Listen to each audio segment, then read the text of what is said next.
I came into the office of the Deputy Governor and I met all of you, including the retiring Permanent Secretary.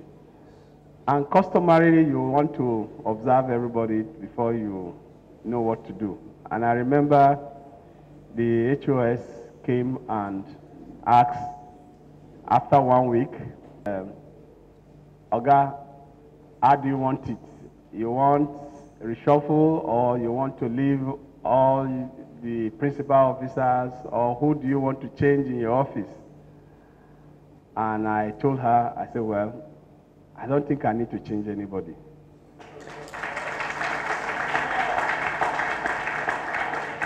And she said, why? I said, because I don't know the man that I'm changing, whether the one that is coming is worse than the one I'm changing.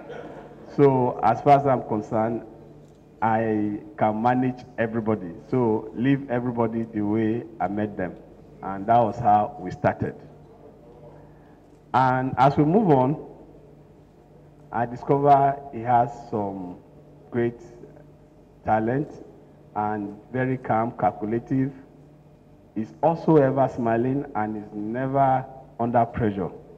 I saw that in him and I said, this man, we can work together. Because I know definitely, I know myself. I know it's difficult to work with me.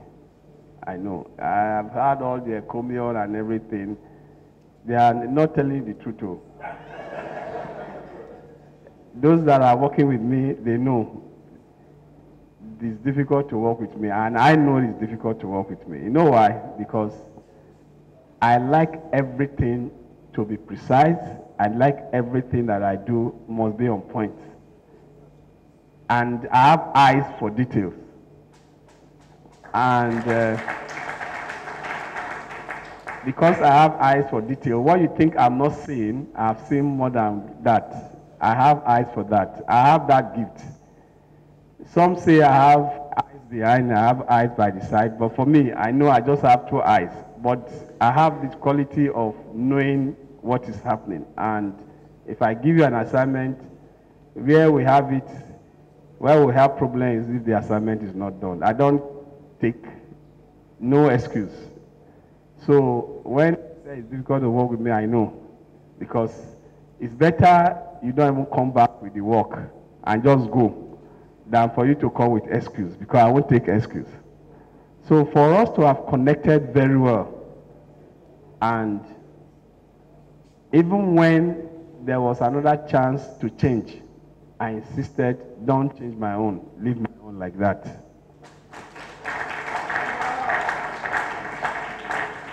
And it's because we were able to connect, we were able to understand, and there's no assignment I give to him that was not done, not just being done, but was done on time and with points.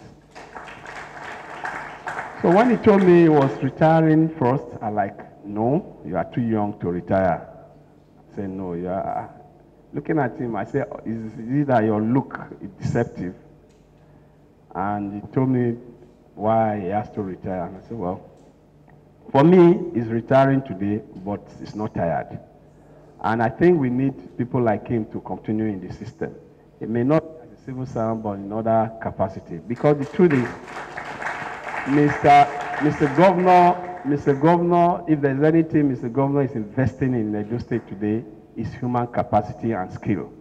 And some of these people that can easily be trained and have that capacity and skill, Mr. Governor will not let them go. So I want to assure you that I know Mr. Governor will not allow you to go. Because you have the skill, you have that commitment to work, you have that passion to deliver. And that is what Mr. Governor is looking for in Edo State. Because that is the only way we can actually take this government to the next level. Because when we came in, we didn't say we would do what Oshomole is doing now. We only promised that we'll consolidate in what he has done that is good, and will not take the government to the next level.